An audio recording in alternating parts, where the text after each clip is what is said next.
Bonsoir à tous, bienvenue si vous nous rejoignez sur Monaco Info. Voici les titres de l'actualité de ce samedi 16 août. La saison de Ligue 1 démarre ce soir pour l'AS Monaco FC. Les hommes d'18h ont-ils leur chance de détrôner le PSG, grand favori? Nous poserons la question à Eric Silvestro, expert football pour RTL, dans un instant. Et au stade, au sein de plusieurs espaces VIP du club, les supporters découvrent actuellement une nouvelle exposition, des maillots et fanions historiques appartenant à un collectionneur passionné. Il voit la vie en rouge et blanc, nous l'avons rencontré. Envie de voyage, nous partirons ensuite aux États-Unis pour la chronique US dans l'un des quartiers les plus connus de Los Angeles avant de goûter aux saveurs sud-américaines, mais cette fois chez nous au Coya Monte Carlo. C'est l'une des adresses les plus prisées de l'été en principauté avec en moyenne 400 couverts par soir. La saison de Ligue 1 s'est ouverte hier. Pour Monaco, le premier match débute en ce moment même. À quoi peut-on s'attendre cette année? Eric Silvestro, journaliste sportif RTL, est avec nous en duplex pour nous livrer son point de vue d'expert. Bonsoir. Bonsoir. La saison passée, tout a souri au PSG. Peut-on s'attendre, comme à l'époque où Verstappen remportait tout en Formule 1, à une saison déjà jouée d'avance? Je pense qu'on peut dire que oui. On a tous envie d'une belle surprise. Il faut quand même rappeler qu'ils ont gagné 11 des 13 derniers titres de champion. Monaco avait réussi à gagner celui de 2017, Lille également un peu plus tard, mais le PSG est évidemment largement favori et ça serait mentir que de dire qu'il ne devrait pas être champion. Mais quand même, face au PSG, quel autre club pourrait sérieusement prétendre au titre? Franchement, honnêtement, au titre, je pense aucun. Après, on peut avoir des outsiders qui vont aller glisser, pourquoi pas, un petit peu de cailloux dans la chaussure du PSG, essayer de les titiller le plus longtemps possible. On pense logiquement à Marseille et Monaco, qui étaient déjà les deux équipes sur le podium la saison dernière. Après, franchement, de là à imaginer le titre, je pense que c'est utopique. Qu'est-ce qu'on peut espérer alors de l'AS Monaco cette année avec une équipe qui s'est renforcée? Le meilleur, on peut espérer le meilleur. Il y avait un gros déficit d'expérience la saison dernière. On l'a vu dans la gestion des moments délicats, notamment en Ligue des Champions, dans la confrontation directe avec Benfica. Le groupe a été renforcé en ce sens-là avec l'arrivée d'Eric Dyer, l'international anglais, avec Lukas Hradecky, le gardien finlandais qui a beaucoup d'expérience. Paul Pogba, bon, on en parlera sûrement un peu plus tard. L'expérience est là aussi. On va voir s'il peut être en mesure de jouer régulièrement cette saison. Donc voilà, ici, ça a été renforcé. Pour l'instant, mais moi j'attends quand même de voir la fin du mercato. Le groupe n'a pas trop changé, les meilleurs éléments sont restés, notamment Marnès Akliouche. Il faudrait vraiment qu'il y ait de la stabilité de ce côté-là.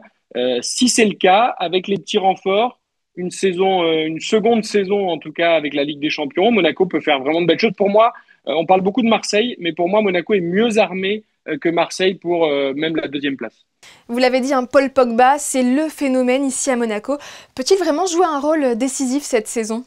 Mais on l'espère tous.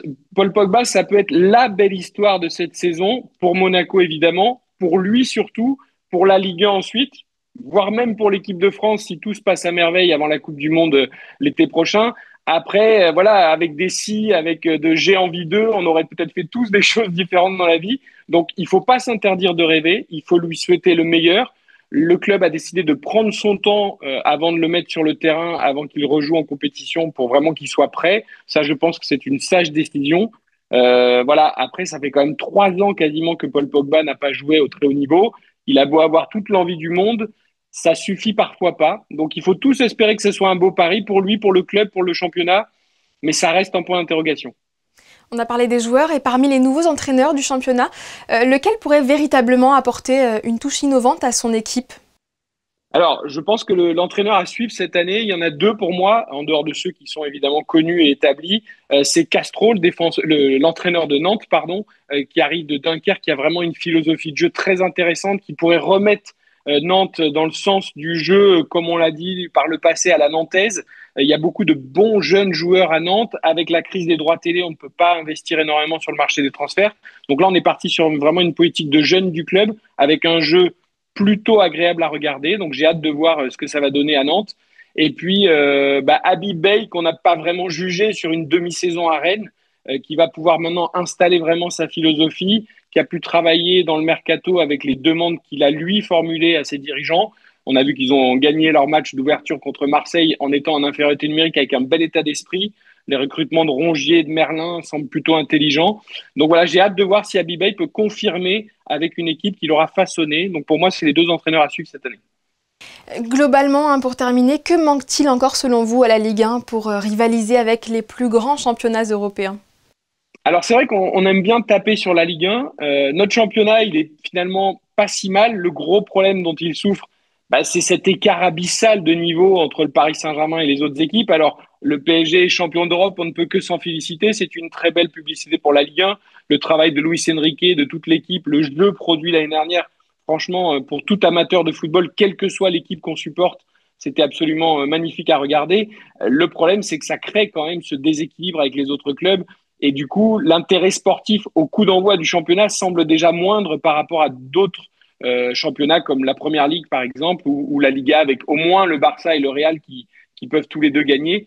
Donc le problème, il est un petit peu là pour la Ligue 1, mais c'est un peu insoluble. Le PSG va pas, les Qataris vont pas partir du Paris Saint-Germain. Donc aux autres clubs d'être inventifs, d'être solides, comme Monaco, comme Marseille, comme Lille, pour au moins gagner peut-être tous les autres matchs pour rester un peu collé au Paris Saint-Germain. Donc c'est aux autres clubs de trouver les solutions pour venir embêter le Paris Saint-Germain. Et à nous d'espérer donc un miracle. Éric Silvestro, merci beaucoup d'avoir apporté votre expertise sur Monaco Info. Merci à vous. Les supporters de l'AS Monaco FC attendaient avec impatience le match de ce samedi contre Le Havre et quelques chanceux qui auront accès au Salon Honneur et au pub by Blue Coast pourront découvrir une nouvelle exposition au Stade Louis II. Elle est composée de maillots et fanions historiques liés à la Coupe d'Europe. Regardez. Datant de 1978 à 2025, tous ces maillots ont un point commun, ils portent en eux un grand moment de l'histoire européenne de l'ASM-FC. Cette exposition est une manière pour le club de célébrer sa qualification pour la deuxième année consécutive en Ligue des Champions. Et aussi étonnant que cela puisse paraître, ces tuniques ont été dénichées par un seul et même collectionneur. Je suis fan de l'AS Monaco depuis 2000. Donc à l'époque, j'avais 6 ans. Le premier match que je suis allé voir, c'était au stade Abbé Deschamps, au Auxerre. C'était Auxerre-Monaco. Monaco l'a emporté et est devenu champion de France quelques mois plus tard. Et je suis tombé amoureux de l'AS Monaco comme ça, on va dire. Aujourd'hui, Julien est à la tête d'une collection exceptionnelle composée de plus de 1000 maillots portés par les joueurs de l'ASM-FC. Le plus rare, je dirais qu'il y en a quand même quelques-uns. Il y en a un qui est sympa. C'est un maillot qui a été porté donc en Coupe d'Europe lors de la saison 89-90 à Berlin et quelques jours seulement avant la destruction du mur. Donc il y a également, en plus d'une histoire sportive, vraiment une histoire mondiale, géopolitique, tout ça, quoi. Dans le même esprit européen, un mur de fanions a été installé. On quitte le salon d'honneur, direction le pub by Blue Coast pour découvrir ces véritables pièces de musée destinées à l'origine aux traditionnels échanges d'avant-match entre capitaines. Pour le club, présenter de tels trésors est une grande fierté. Il y aura une deuxième collection un peu plus tard dans l'année qui viendra célébrer en fait les joueurs qui ont été formés à l'académie. Pourquoi? Parce que l'académie a été formée en 1975, créée en 1975, et donc c'est le cinquantenaire de l'académie. Donc on va rappeler des joueurs qui ont été formés par l'académie. Et puis en fin de saison, vous n'oubliez pas qu'il y a la Coupe du Monde de football, et donc il y aura une petite surprise avec des maillots qui vont rappeler effectivement les joueurs internationaux qui sont passés par le club de l'AS Monaco. Et à raison de 30 maillots par exposition, ce sont au total 90 tenues historiques qui auront été présentées dans l'enceinte à la fin de la saison. L'édition 2025 de l'Inextinso Super Sevens a débuté aujourd'hui avec la première étape à Mont-de-Marsan.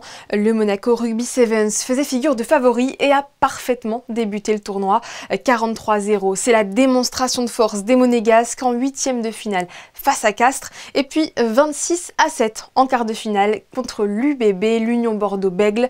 Ils retrouveront les tenants du titre, les Barbarians, en demi-finale ce soir, diffusé en direct sur Canal+ Sport. Nous ferons le point avec nos envoyés spéciaux dans le journal de demain. Après 5 jours et 4 nuits à nager sans jamais sortir de l'eau, Noam Yaron est arrivé de Calvi jusque dans les eaux monégasques sans toutefois atteindre la plage de l'hôtel Méridien comme prévu. Le jeune Suisse épuisé aura passé au total 100 heures en mer pour parcourir les quelques 180 km qui relient l'île de Beauté à la Principauté. Il ne lui restait que 2 km hier. La fatigue m'a fait halluciner de manière délirante. Ma langue et mon palais ont gonflé à cause du sel, a-t-il confié lorsqu'il a été pris en charge au CHPG. Le challenger explique être allé au bout de ses forces dans un seul but, sensibiliser à l'urgence de la protection de la Grande Bleue et sa biodiversité. Sans aller jusqu'à cet extrême, 7000 pas par jour, cela vous semble raisonnable? Ce n'est pas la mer à boire et c'est ce qui est conseillé pour garder la forme. Oubliez donc les 10 000 pas, rarement atteignables. Une récente étude a revu ce chiffre à la baisse. Alban Gingembre et Camille Caloni ont mené l'enquête. Marcher 10 000 pas par jour pour être en bonne santé. Vérité scientifique ou simple argument marketing? De récentes études suggèrent que seuls 7 000 pas suffiraient. Et vous, à combien de pas êtes-vous au quotidien? À mon avis, entre 4 000 et 6 000 peut-être, je vais dire. Sauf en vacances, là, un peu plus quand même. Par jour, au moins 1000 pas à peu près. Une centaine, 200 peut-être. Des pas, bien plus. Des pas, ouais, 300, 1000. 2000, 3000, facile. 10,000, yeah, something like that.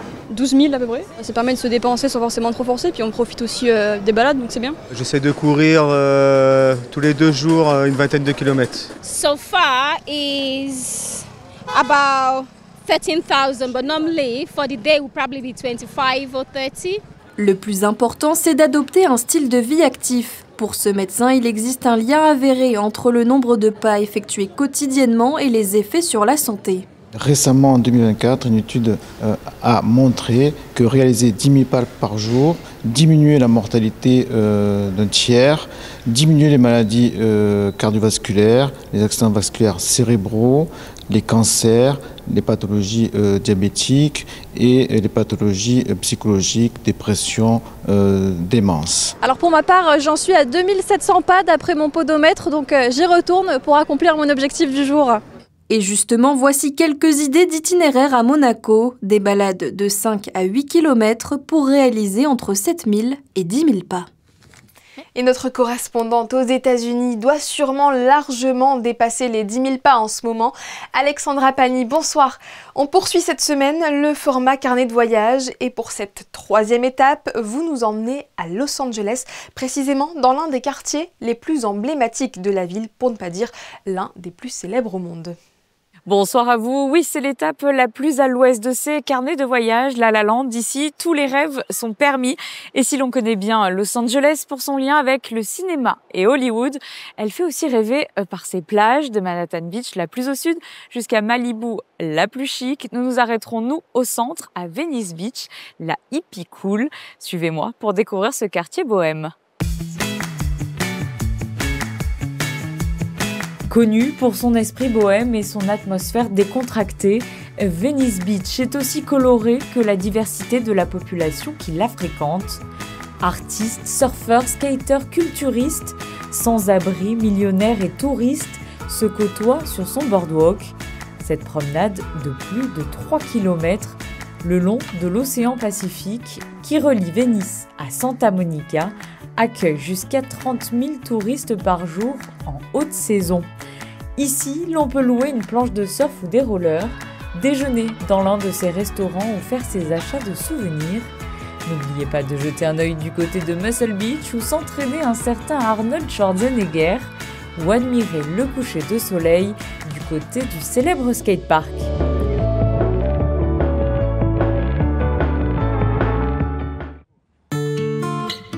Mais avant de devenir un quartier de Los Angeles dans les années 1920, Venice était une ville à part entière, créée par un riche entrepreneur, Abbot Kinney, en 1905. Inspiré par la ville homonyme italienne, il décide de recréer son esprit romantique en reprenant ses célèbres canaux. Loin du tumulte de la plage, vous pourrez vous balader sur ces 6 canaux encore existants dans le quartier historique du Venice Canal autour de Dell Avenue. Une promenade au calme sur les berges le long de charmantes maisons. Venise est aussi une destination pour les adeptes de la mode. Créateurs locaux et marques tendances sont présents dans l'artère commerçante du nom de son fondateur, Abbot Kinney. C'est ici aussi que les foodies se retrouvent à la nuit tombée dans les restaurants à la mode. Venice Beach est bien plus qu'une destination balnéaire, c'est un endroit singulier, un état d'esprit qui incarne la liberté californienne. Cette adresse s'inspire du sud du continent américain. Depuis son ouverture à Monaco, le Koya peut aussi bien compter sur une clientèle fidèle que sur une clientèle de passage, venue parfois de très loin pour goûter à cette cuisine aux accents latinos. Le concept est né à Londres, mais a fait des émules partout où il s'est implanté. Patricia Navarro, Thomas Deus et Paul Gougassian nous livrent dans ce reportage la recette du succès. Nous sommes à un peu plus d'1 heure du début du service et toute l'équipe du Koya Monte Carlo se prépare à une nouvelle soirée estivale où l'activité est démultipliée. Rouverte au printemps, cette table avec vue sur la Méditerranée sert en moyenne 400 couverts le soir et l'une des clés du succès réside dans l'équipe qui anime les lieux. Ici, l'esprit de famille et de rigueur. Les employés, pour la plupart saisonniers, reviennent chaque année et pour les chapeauter, Johan a pour meilleur atout son enthousiasme et la qualité de l'accueil qu'il réserve à la clientèle. Koya Monaco, depuis son ouverture, comme je vous l'ai dit en 2018, c'est bien plus qu'un restaurant.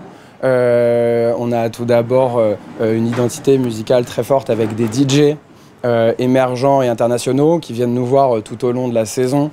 Et on a bien entendu le site, l'emplacement extraordinaire situé juste au-dessus du club Jimmy's, qui est un endroit emblématique des nuits monégasques. Mais ce qui fait vraiment vibrer l'expérience client, c'est surtout l'énergie que dégagent les équipes. Et ce plaisir-là, il fidélise, il donne du sens année après année. Mais au-delà de cet accueil et de cette ambiance, la recette qui marche, elle se découvre en cuisine et dans les plats servis. Le Koya, c'est une invitation à une immersion dans la cuisine péruvienne contemporaine et plus généralement dans la cuisine sud-américaine qui est très tendance et compte beaucoup d'adeptes. On fait des petits réajustements tous les ans, 2-3 petites nouveautés, mais c'est vrai que le problème qu'on va avoir, c'est qu'à chaque fois qu'on ramène une nouveauté, ça devient un best-seller. Et en fait, c'est comme ça que notre carte est devenue énorme. Mais je dirais que vraiment, les gens continuent à venir. Premièrement, pour le guacamole. Deuxièmement, les empanadas. Et troisièmement, la cazuela de riz Nikkei avec le bar du Chili. Victoria l'a dit, le Koya est notamment réputé pour son célèbre guacamole. Ce sont pas moins de 150 avocats qui sont ainsi consommés chaque jour. Et le restaurant est ouvert uniquement le soir, du mardi au dimanche. Vous avez entendu en début de journal un collectionneur de l'AS Monaco FC. Eh bien, nous allons parler à présent de collectionneurs de cartes de sport ou de pop culture. Les plus grands passionnés de la planète seront bientôt réunis en principauté grâce à Nicolas Bermond et Dominique Gastaldi. Les deux hommes ont créé le Monaco Card Show, dont la première édition aura lieu le 13 septembre au Grimaldi Forum. Ils sont au micro de Gaëtan Lebrun. L'objectif, c'était de réunir les passionnés de cartes à collectionner, mais pas uniquement. En fait, on aura beaucoup de gens, beaucoup de collectionneurs qui viennent à travers l'Europe. Donc on aura des Espagnols, des Allemands, des Anglais, beaucoup d'Italiens aussi qui viennent. Mais aussi l'objectif pour nous, c'est de mettre le pied à l'étrier pour ceux qui ne connaissent pas vraiment cet univers, donc qu'ils soient jeunes ou un peu moins jeunes. On dit toujours que c'est quelque chose d'intergénérationnel, donc il y a les plus anciens qui ont ce côté un peu nostalgique, qui remettent le nez dans les cartes et dans leurs vieux albums Panini et qui veulent transmettre cette passion aux enfants. Donc voilà, pour l'instant ça reste encore un petit peu niche, mais justement l'objectif c'est de faire cette première édition à Monaco, qui est la première dans tout le sud de la France, et pérenniser l'événement sur les années à venir, si c'est un succès, on l'espère en tout cas. On aura une cinquantaine d'exposants, on aura à peu près 60% sur le sport, mais on aura les 40 autres % sur tout ce qu'on appelle TCG. Donc c'est tout ce qui est Pokémon, Magic, mais il y aura également des cartes de l'univers Marvel, Disney, enfin il y aura un peu de tout. Nous, encore une fois, on espère pouvoir satisfaire tout le monde, s'y mettre le pied au chaud et qui trouvent leur bonheur cette journée-là. Moi, j'ai repris la collection, comme beaucoup de monde, pendant le Covid. On est tous à la maison, on s'ennuyait et j'ai commencé un peu à chercher des hobbies. Et je me suis retrouvé sur des collections de cartes de foot, de sport. Quand j'étais plus jeune, je faisais les stickers de Panini comme tout le monde, comme beaucoup d'enfants en tout cas. Et j'ai trouvé qu'il y avait des cartes comme celle-ci qui existaient de nos jours, avec des bouts de maillot incrustés dans la carte, des cartes numérotées, donc là vous voyez 1 sur 1 qui rend la carte unique au monde, des cartes signées par les joueurs, de l'AS Monaco et de pratiquement tous les plus gros clubs qu'il y a dans le monde. Il y a aussi des cartes gradées, donc vous pouvez envoyer vos cartes pour les faire évaluer par des compagnies de grading qui sont soit en France, soit aux États-Unis. Elles reviennent avec une carte gradée sur 10. Donc ça, c'est la carte rookie de Michael Jordan en 1993. C'est vraiment sa toute première carte. Donc celle-là est gradée 4,5. Pour faire le grading, il se base sur la surface de la carte, le centrage de la carte, les bords et les corners, les coins de la carte. Voilà, ce sont des cartes de chez Panini ou chez Topps, Upper Deck, il y a plein de fabricants. Et Panini notamment qui est sponsor du Monaco Card Show qui aura lieu le 13 septembre au Grimaldi Forum. C'est la fin de ce journal. Merci à toutes et à tous pour votre fidélité. À suivre la météo, toujours caniculaire d'Alban Gingembre.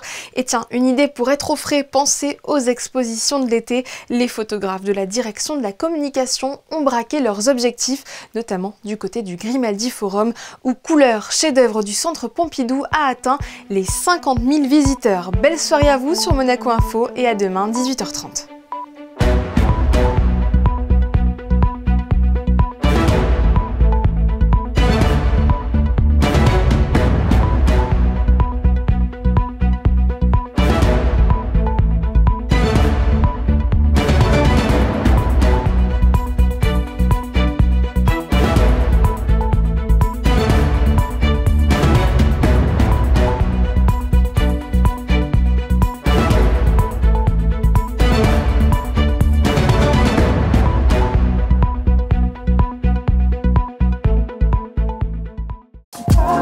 Retrouvez la météo avec Maya Bay, le restaurant référence thaï japonais de Monaco.